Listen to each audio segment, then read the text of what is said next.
Next part है English language का। इसका पहला क्वेश्चन है, जम्बल्ड ऑर्डर में है, इसे करेक्ट मीनिंगफुल सीक्वेंस में डालना है। इसका आंसर होगा BADC। तो population explosion comes under the negative limelight because more population means more exploitation of natural resources, which leads to the devastation of flora and fauna, and it isn't good for the environment. Okay, next है once bitten twice shy। क्या meaning है इस proverb का? Unpleasant experience induce caution. Parsimonious, इसका मतलब होता है generous, wealthy नहीं होता। माइजर मतलब पैनी पिंचर या कंजूस, और थ्रिफ्टी मतलब केयरफुल विद मनी। तो जेनरस मतलब parsimonious. Good wine needs no bush, proverb का meaning good product needs no promotion. A person who eats human flesh, उसे कैनिबल कहेंगे जो मनुष्य का मांस खाते हैं। एपिक्यूरियन मतलब या तो कोई डिसिपल या स्टूडेंट हो ग्रीक फिलोसफर एपिक्यूरियस का, या फिर एपिक्यूरियन मतलब person who is devoted to sensual enjoyment specially that derived from food and drink. ठीक है, या फिर कोई आइडिया जो कि एपिक्यूरस से रिलेटेड हो। ओमनिवोर मतलब प्लांट एनिमल सारी चीज़ें खाने वाला। नॉन वेजिटेरियन मतलब पता ही है। अ person who hosts a variety show, तो उसे हम कंपेयर कहते हैं या होस्ट कहते हैं। क्यूरेटर मतलब कस्टोडियन, जो संग्रहालय का अध्यक्ष होता है वो। मॉडरेटर नॉर्मल है। और नरेटर मतलब स्टोरी टेलर या वॉइस ओवर करने वाला। अल्यूर मतलब फैसिनेट, या फिर मतलब किसी को अपनी ओर आकर्षित करने वाला, in not a good way. Okay, debate मतलब पता ही है। एम्फेसाइज मतलब किसी पर विशेष बल देना।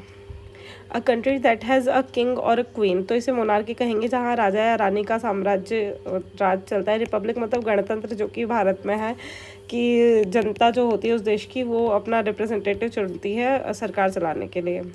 डेमोक्रेसी मतलब भी वही होता है। प्लूटोक्रेसी मतलब गवर्नमेंट बाय द वेल्दी, जो वेल्दी लोग हैं वो गवर्नमेंट चला रहे हैं। She has all the skills necessary for the job, तो नेसेसरी की स्पेलिंग यहाँ पर गलत है।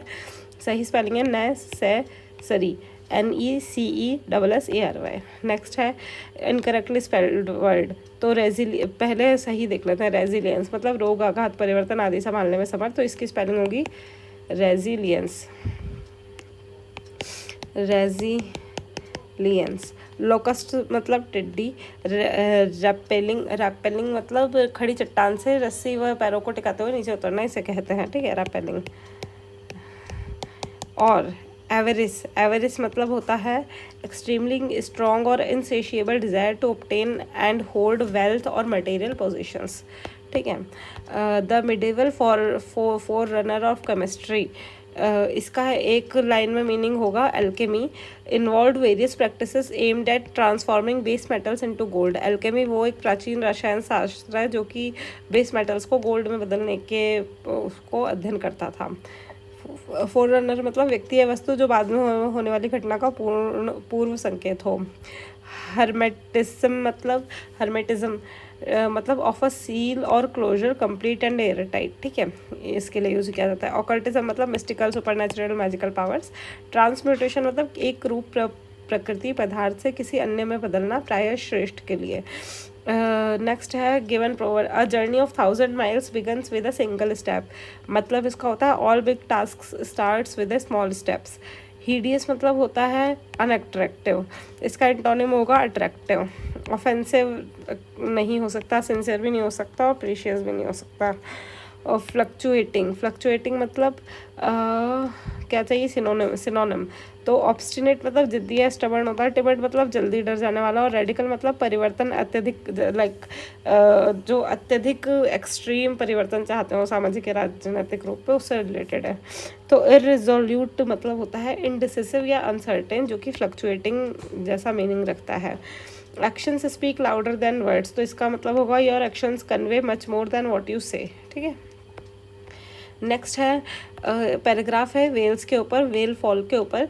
वेल्स मैजेस्टिक क्रिएचर्स होते हैं। सी के undergo fascinating and complex processes at the time of death and its aftermath. When a whale dies it typically sinks to the ocean floor, a phenomenon known as a whale fall. This event creates a unique ecosystem that can sustain marine life for decades. The initial stage involves scavengers such as sharks feeding on the whale's flesh.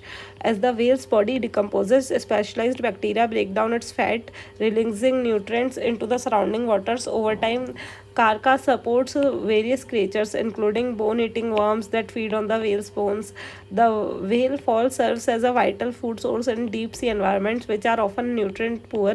In contrast, when a whale washes ashore, मतलब जब किनारे पर आ जाती है, it represents different challenges. The carcass quickly begins to decompose, releasing an overpowering smell and attracting scavengers like birds and foxes. As gases accumulate, the carcass can bloat and even explode if not carefully managed. The body can also pollute nearby water and soil, posing a health hazard. Disposal method include burial, towing the carcass back to the sea, or incineration, मतलब अग्नि से अंतिम संस्कार करना. Each carrying its own difficulties.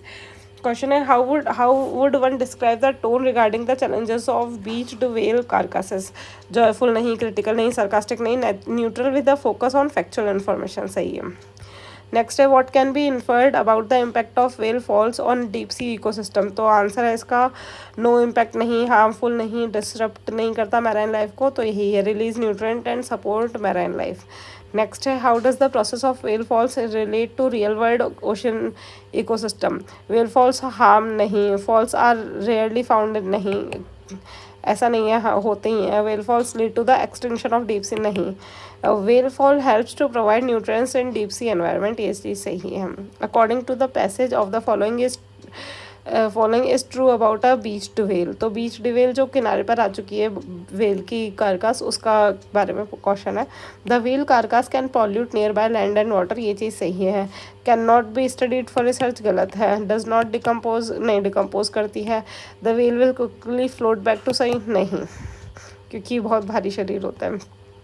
Antonym majestic का, powerful नहीं हो सकता, ग्रैंड मतलब बड़ा होता है, ऑर्डिनरी सही है, मैजेस्टिक मतलब और मैग्निफिकेंट मतलब स्प्लेंडेड या अत्यधिक प्रभावशाली, आकर्षक. तो इस तरह से कंप्लीट हुआ.